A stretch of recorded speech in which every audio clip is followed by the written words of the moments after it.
Hey everyone, so let's go ahead and take a look at the interior of this 2023 Mazda CX-50. Of course, with that, as many of you know by now, I have said this multiple times, this did replace my 2020 Hyundai Tucson. And in this case, with this vehicle, we'll go ahead and take a look at the interior and see ultimately, how well it looks overall and kind of what a rating for it would be. So I will say I really like it. The back seats, of course, they're a little tighter back here than that of the Tucson, but I don't have a lot of backseat passengers. That's actually what we use the Ascent for. So in this instance, for my husband and myself, whenever we do take this car somewhere, it is plenty comfortable. And in this case, I am digging the black leather along with the black, like, plastic-ish stuff. But one thing I will say is I'm noticing little spots here and there. Also on the front seat, as you can see here from handprints. I just have to go ahead and get this cleaned, but in this instance, with that black interior does show to a degree some things, but other things it actually hides pretty well. So I do overall enjoy the quality and the soft touch materials. I like the fact that now I have two USB ports in the back, and I'm glad that I still get rear ducts to the passengers in the back. I do also like the fact that the B-pillar is black. These tend to scratch, especially as you grab your seatbelt. A lot of times your nails will hit the B-pillars, and of course that can lead to scratching, but I noticed the black hides it a little bit better. The door cards actually are pretty soft touch throughout. They look like the textured plastic, and they have some of that textured plastic, but it's not like the Tucson where everything was really hard. This actually feels much better put together. The only place that I see the hard plastics are down here. And of course, with that, your feet will scuff these. I actually did have to repair the driver's side door panel already regarding that. I just used an interior cleaner, and with that was able to get the scratch mostly out. So it was actually pretty easy in this case. And with black, they make a lot more interior materials for black cars, so it was actually pretty simple to do so. The back seat room here, I am sitting at 5'10". Now, I sit a little bit further away from the steering wheel because with that, I'm a little bit more of an outstretched driving position. But in this case, it's not uncomfortable to ride back here. Would I want to do this on a long trip? No, this is actually, I've been doing a lot of comparisons with my sister's RAV4, and my sister's RAV4 has a little bit more when it comes to the rear seat room. Now, this isn't bad by any means. I could sit in the back of this car for 3 or 4 hours, no problem. I don't feel uncomfortable. It's just with that, some people may feel a little bit crammed, so your taller passengers you will want to have right in the front seat. In this case, so this is the back seat here. Yes, I have a bingo purse. Absolutely. I am an old lady. But we'll go ahead and take a look here. I like the fact that also the C-pillar is black as well. So the places where your hands are going to swing are definitely, I'm glad that they are covered and they are black. I just realized there's an airbag in here. That is so weird. So we did take a look at the trunk space, but let's go ahead and see it in daylight. I actually just got the white slip to register the car. But the backs of the vehicle actually has pretty decent trunk space for me. Is this ideal for every situation? No. The trunk space can be pretty limited in individuals that need a lot of room, but that's where we fold the seats down. And so in this case, it's not really a big deal to me. This has been more than enough in terms of supporting trunk space. And then again, with that, another thing to consider is we have the Ascent. This is the smaller vehicle. I usually drive the smaller vehicles in the family.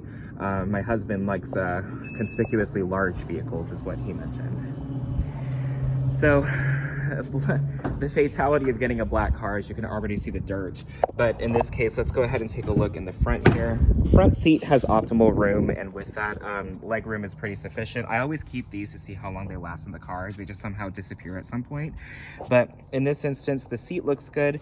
I will need to get, however, this clean. So this car, I noticed I will have to do some stuff with in terms of keeping these seats in order, because I am noticing that they just get really dusty. And so we'll go ahead and get that done at some point while I literally just trip over my own feet. But in this case, the door cards in the front as well look excellent. With that, this is where we can start to see some scuffing, but you just put some interior shiner on that, and then usually it takes care of it. Wow, black. I really need to get this cleaned. It's bothering the crap out of me. All right, so let's go ahead and hop in the driver's seat here. I'm very gentle with my doors, so I never really closed them well the first time. So taking a look here, the driver's side door card is pretty easy to use. It's also pretty good quality. This is where I actually repaired the scuff, and it does not look bad. In certain lights, of course, it can use some work, and I sense that there's some interior fading that's going to be pretty prevalent with this car as it gets older. But I will say this is one that I really am intending on buying. After having it for about 2 to 3 weeks and evaluating like my experience with this car, I will say it is superior to that of the Tucson. Are there some elements of the Tucson that I miss? Yes, like the back seats, for example, being able to recline. But again, I don't have a lot of backseat passengers, and if it was something that was really crucial to me, I would have thought about that before getting this vehicle. So taking a look here in the door cards, the only thing I also noticed was that it's really hard to get a water bottle in here. It doesn't have like the little opening there in order to actually get your drinks in. So you will have to use the 2 cup holders, which, if we're being honest, this is what I hate most about the car, is where the cup holders are located. They're located underneath the dashboard. So if you have a large drink, which I like to get my large iced coffees, you will notice that the drinks can sometimes rub against this. So I do have to actually face the straw out towards me, so that way it doesn't like it doesn't scratch it, because I'm worried that it will.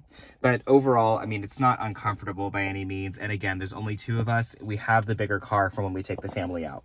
So in this respect, though, I'm able to store some things up there. And then I have this little thing here. If I'm not mistaken, it is a cigarette lighter for you younger folks when smoking was very frowned upon.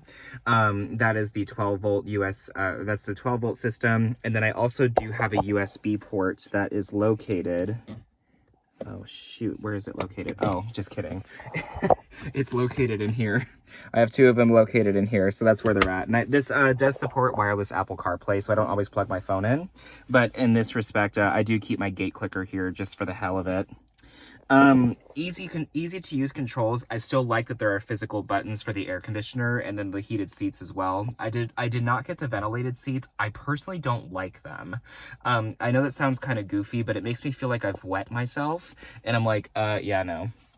So in the center here, this is where I can see the most problem with the interior. Again, my least favorite thing is the cup holders. The problematic parts are these shiny plastics. These are where you're going to see a lot of your scratches as the car wears down. And then the knob here develops a lot of fingerprints along with the buttons because it's not touchscreen, so you have to use it down here. Turning on the radio or controlling the radio with just this is really hard. I will say I'd rather just use the steering wheel, which I'm glad it is friendly in that regard. But in this instance, channel surfing can be kind of a pain. It took us a minute to figure it out. It does have auto hold here along with the parking. And then I do have the My Drive, so this will actually go ahead and switch between regular mode, sport mode, and off-road mode. Now, I did read that this car does have rear axle disconnect, which is really good considering it helps the fuel economy. And so in this instance, I know that the My Drive will optimize the engine and gearbox and torque management, so that way, of course, we can get ourselves out of a little bit of a sticky situation if we needed to. So I do like this Mazda CX-50. I'm not going to lie, it's something that I'm actually pretty much, for lack of better terms, I'm enamored with this car because I really do like how it drives. I like how it behaves. I like what it has to offer. And in this case, the only complaint I really have, honestly, is these cup holders. They could have been in a better spot, or even like down here, there could have been like an extension or something along that sort, or they could have, and I don't necessarily like this, they could have made this a push button shifter and then just put that here along with the cup holders there. So there's ways they could have done it. I do like the fact it's still a very nice feeling mechanical shifter here, but this is actually one of those instances where I would have actually more preferred a shift by wire system. So that way they could have moved the cup holders to this end, or maybe even put the driving portions here, or like the buttons here for the shift by wire system. But that's just me. So in this event, the dashboard is actually pretty nice to look at, and the chime is pleasant as well. So in this instance, I do have it set to this setting, but if I hit the info button, it will go ahead and change to a digital speedometer if you wanted it to look like that, or it will change to an analog with the full gauge. And then of course, lastly, it would give me my fuel economy, which I do actually like to see in this case. So without further ado, folks, I will go ahead and let you go for now, but this is a brief interior overview of the Mazda CX-50. I did mention this before, I'd rather the A-pillars be black, but I mean, also it kind of helps to give you more of that spaciousness. If you use a darker color, sometimes this car may feel claustrophobic.